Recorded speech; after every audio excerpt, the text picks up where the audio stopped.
श्री स्वामी समर्थ.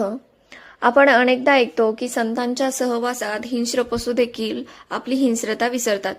पण तुम्ही हे ऐकलंय का की एका भुकेल्या वाघाने चक्क स्वामी समर्थांच्या पायावरती डोके ठेवले आणि स्वामींनी त्याला आपल्या हाताने दूध पाजले, वाघाला दूध पाजले.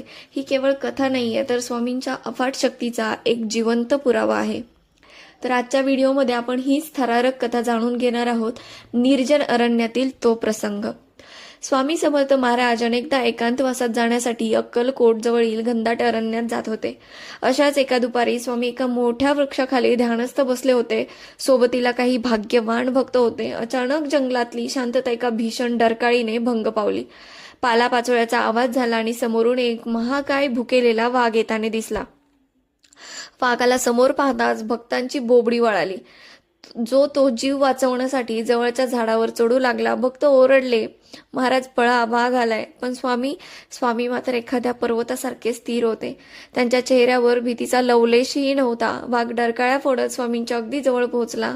आता काय होणार या विचाराने झाडावर बसलेल्या भक्तांचे श्वास रोखले गेले.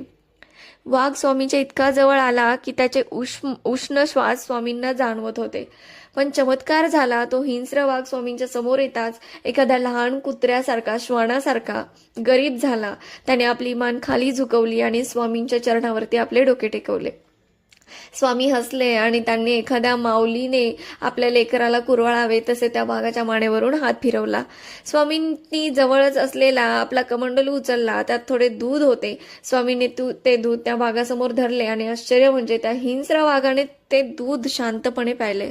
स्वामींचे प्रेम पाहून वाघाची भूक आणि हिंस्रता दोन्ही शांत झाली. दूध प्यायल्यानंतर वाघाने पुन्हा एकदा स्वामींना वंदन केले आणि तो गुपचूप जंगलात निघून गेला. झाडावरचे भक्त खाली आले आणि त्यांनी विचारले, महाराज हा काय प्रकार होता? स्वामी अतिशय गूढपणे म्हणाले, अरे तो त्याचा पूर्वजन्मीचा हिशेब चुकता करायला आला होता. तो आमचा जुना ओळखीचा आहे. तर स्वामी केवळ माणसांचेच नाही, तर या सृष्टीतील प्रत्येक पशु पक्षाचे पालनहार आहेत. त्यांच्याकडे फक्त प्रेम आणि करुणा आहे. जो त्यांच्या चरणी येतो, मग तो माणूस असो वा कोणता हिंस्र वाघ असो, त्याला अभय मिळतेच. तर तुम्हाला ही कथा कशी वाटली कमेंट करून नक्की सांगा आणि श्री स्वामी समर्थ लिहायला विसरू नका.